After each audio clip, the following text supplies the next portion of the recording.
တရင်များကိုတင်ဆက်ပေးလျက်ရှိပါတယ်ပထမဆုံးကြောက်ဖြူကိုရေချောင်းလေးချောင်းတို့မှာစစ်ကိုဇက်တိုက်ပို့နေရသည်သည့်အင်အားပြုံးတီးနေတဲ့တရင်ကိုတင်ဆက်ပေးပါမယ်စစ်ရေးပြင်းထန်နေသည့်ကြောက်ဖြူကိုစစ်ကော်မရှင်ကရေချောင်းလေးချောင်းတို့ဖြင့်သုံး၍အင်အားဇက်တိုက်ဖြစ်တင်းနေရကြောင်းသိရပါတယ်ကြောက်ဖြူတညောင်ရီရေတပ်ဌာနချုပ်ကိုဖေဖော်ဝါရီလဆန်းပိုင်းမှာစစ်ကူအင်အား600ခန့်စစ်ကော်မရှင်ကထပ်မံပို့ဆောင်ခဲ့ကြောင်းတရင်ရင်းမြစ်များထံမှသိရပါတယ်တစ်ပုတ်တောင်တက်နေကဘာမှမဝေးတော့ဘူးတိုက်ပွဲကဖြစ်နေတဲ့စစ်တပ်ကလက်လွတ်ထားရတဲ့နေတွေကိုပြန်လို့ကျင်လို့စစ်ကြောင်းထွက်နေပေမဲ့ရေတပ်ကိုအဓိကကာကွယ်နေရတယ်ဟုကြောက်ဖြူသတင်းရင်းမြစ်ကဆိုပါတယ်တစ်ပုတ်တောင်လမ်းခွဲအနီးမှာတိုက်ပွဲများရှိနေပြီးရေတပ်ဌာနချုပ်မှနေ၍ထွက်လာတဲ့စစ်ကော်မရှင်စစ်ကြောင်းများနဲ့အေအေတို့တိုက်ပွဲအပြင်းထန်ဖြစ်ပွားနေပါတယ်။ပြီးခဲ့တဲ့ဖေဖော်ဝါရီ9ရက်ကဒိုးမတောင်အနီးတစ်ဝိုက်မှာဖြစ်ပွားနေပြီးစစ်ကော်မရှင်အင်အား100ကျော်ပါစစ်ကြောင်းနောက်ဆုတ်သွားပြီးတက်ဆုတ်သွားရမှာလမ်းကြောင်းရှိကျေးရွာများကိုမိရှို့သွားကြောင်းသိရပါတယ်။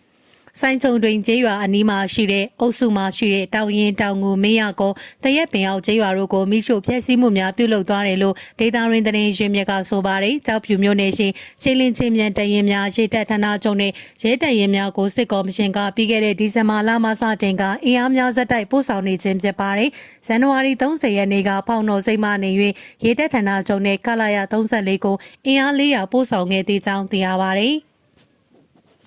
ဆက်လက်တင်ဆက်ပေးမယ့်တရင်ကတော့စစ်တပ်ကတော်ဘိုးလောင်းတင်တဲ့အမတ်စဉ်60ခုမှဒုဗိုလ်တန့်စင်အောင်ကျောင်းဆင်းပြီး2လအကြာဝိုင်းမော်တိုက်ပွဲမှာ KIA PDF လက်ချက်ဖြင့်တေဆုံးတဲ့တရင်ကိုတင်ဆက်ပေးပါမယ်။အကြမ်းဖက်စစ်တပ်ကတော်ဘိုးလောင်းတင်တဲ့အမတ်60ခုမှဒုဗိုလ်တန့်စင်အောင်ခေါ်တီဟာအောင်မှာကျောင်းဆင်းပြီး2လအကြာဝိုင်းမော်တိုက်ပွဲမှာ KIA PDF လက်ချက်ဖြင့်တေဆုံးသွားကြောင်းကာယကံရှင်မိဘများ၏လူမှုကွန်ရက်တွင်ဖော်ပြချက်နှင့်တပ်အတိုင်းဝိုင်း၏ပြောဆိုချက်အရသိရှိရပါသည်။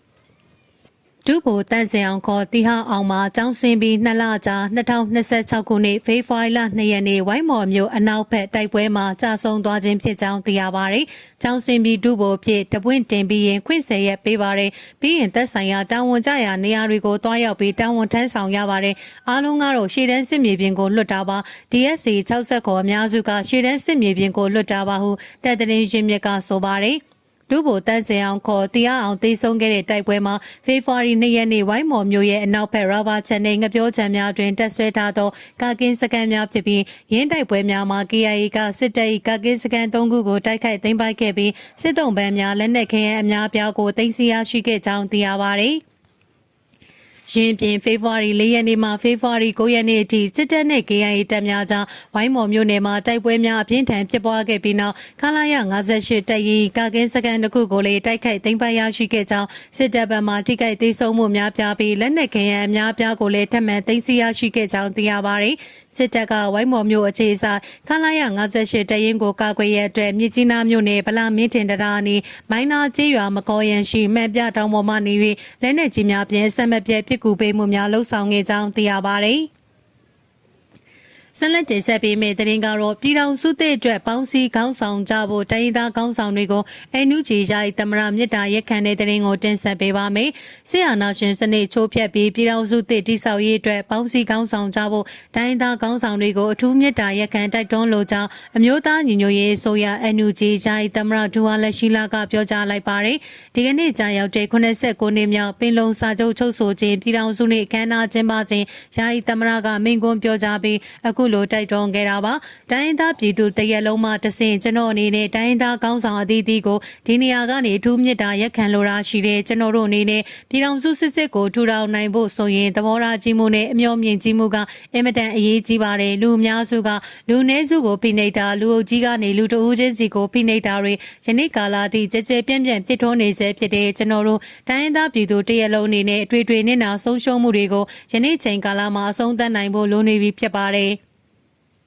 ်ပြည်သူတရက်လုံးရဲ့ဆင်းရဲဒုက္ခနဲ့အထွေထွေအကျက်တဲကိုလိလူမရှုကြဖို့ကျွန်တော်အနေနဲ့လေးနဲ့တိုက်တွန်းလိုပါတယ်လို့ယာယီသမ္မတကပြောပါတယ်လွတ်လပ်ခွင့်နဲ့တရားမျှတခွင့်တန်းတူညီမျှမှုတွေဖြစ်တော့တဲ့ခေတ်သစ်ဖက်ဒရယ်ဒီမိုကရေစီပြည်ထောင်စုသစ်တည်ဆောက်ရေးကိုအတူတကွတက်လှမ်းနိုင်ဖို့လိုအပ်ကြောင်းအသိပေးပါတယ်တယောက်အားနဲ့ယူလို့မရတဲ့အရာကိုတက်တောင်းအားနဲ့ယူမှရလိမ့်မယ်လို့ယုံကြည်တယ်လို့တက်တောင်းအားနဲ့ယူလို့မရတဲ့ဟာကိုတက်သိန်းအားနဲ့ယူလို့ရလိမ့်မယ်လို့ယုံကြည်ကြောင်းပြောပါတယ်အခုပြည်ထောင်စုသစ်တည်ဆောက်ရေးအတွက်တန်းနဲ့ချီတဲ့ပြည်သူလူထုကြီးတရက်လုံးရှိထားပြီးဖြစ်ကြောင်းလည်းအသိပေးပါတယ်သက်ဆိုင်ရာလူမျိုးစုခေါင်းဆောင်အသီးသီးကအမျှော်မြင်ကြီးသဘောထားကြဲကြဲပြန့်ပြန့်နဲ့ပေါင်းစည်းခေါင်းဆောင်နိုင် နိုင်ကြဖို့အလေးနဲ့တိုက်တွန်းချင်ပါတယ်တိုင်းရင်းသားပြည်သူလူထုတရက်လုံးဟာစစ်မှန်တဲ့ပြည်ထောင်စုအစိုးရတရက်ကိုအထူးလိုရှိတာတွေ့ရပါတယ်လို့ယာယီသမ္မတဒူဝါလက်ရှိလာကပြောပါတယ်တိုင်းရင်းသားပြည်သူအလုံးဟာအမျိုးသားညီညွတ်ရေးနဲ့အမျိုးသားသွေးစည်းညီညွတ်ရေးပူးပေါင်းလှုပ်ဆောင်ကြဖို့အထူးမျှော်လင့်နေကြတာတွေ့ရကြောင်းပြောပြပါတယ်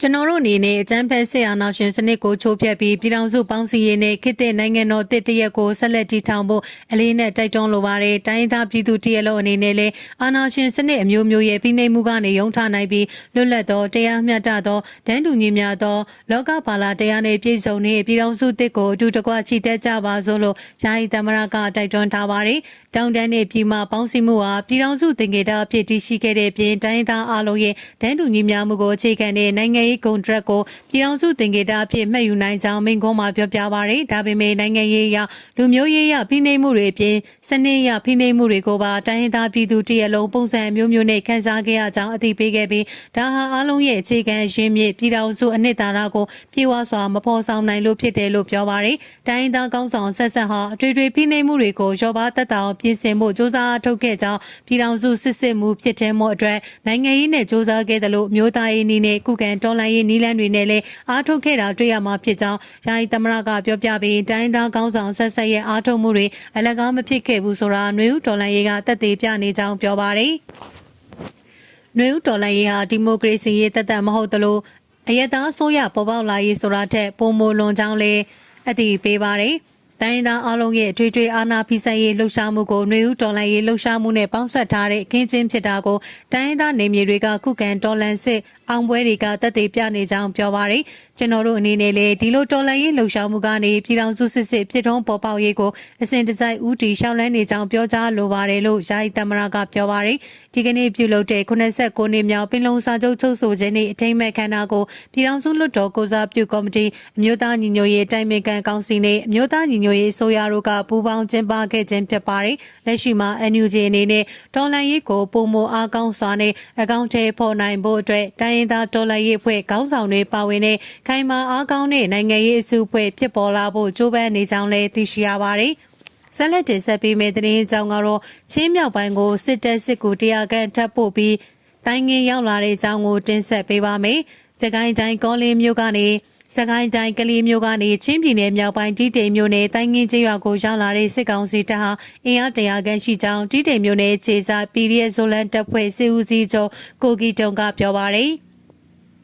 စစ်ကောင်စီတပ်ဖေဖော်ဝါရီ17ရက်မှာကား5စီးနဲ့ချင်းမြောက်ပိုင်းကိုအင်အားဖြည့်တင်လာတာလို့ဆိုပါတယ်။ဒီတိတ်လာဖလန်လာမသိကြသေးဘူးလို့ကိုကီတုံကအင်အားဖြည့်လာတဲ့စစ်ကြောင်းဦးတီမဲ့လမ်းကြောင်းအခြေအနေနဲ့ပတ်သက်ပြီးပြောပါတယ်။စစ်ကောင်စီက2026ဇန်နဝါရီတတိယပတ်ကလည်းကလေးကနေတိုင်းငင်းကိုစင်ရ200ကျော်300နီးပါးပို့ဆောင်ခဲ့ပြီးအဲ့ဒီစစ်ကြောင်းဟာဖလန်မြို့ကိုစစ်ကူပို့ဖို့ကြိုးပမ်းနေပါတယ်။ဒါပေမဲ့ချင်းညီနောင်အဖွဲ့ဝင်ချင်းမျိုးသားကာကွယ်ရေးတပ် CNDF အပါအဝင်ချင်းတော်လှန်ရေးတပ်တွေကကြားဖြတ်တိုက်ခိုက်ခုခံနေလို့စစ်ကူစစ်ကြောင်းဟာဖလန်းဘက်ကိုရှေ့မတိုးနိုင်ဖြစ်နေတာ3ဘက်ခန့်ကြာပြီးဖြစ်ပါတယ်။ဒါပေမဲ့ဖေဖော်ဝါရီပထမပတ်မှာအဲ့ဒီစစ်ကြောင်းကိုဖလန်းနဲ့တိုင်းငင်းကြားမှာချင်းပူပေါင်းတပ်ကတိုက်ခိုက်ခဲ့လို့စစ်ကောင်စီအရာရှိပါဝင်30ကျော်ထိခိုက်ဒေဆုံးခဲ့ပါတယ်။ချင်းမြောက်ပိုင်းစစ်ကောင်စီတပ်ရဲ့ထိုးစစ်ကိုချင်းညီနောင်နဲ့ချင်းပြည်ကောင်စီကာကွယ်တပ်တွေနဲ့အတူလက်တွဲတိုက်ခိုက်နေတာဖြစ်ကြောင်းသိရှိရပါတယ်။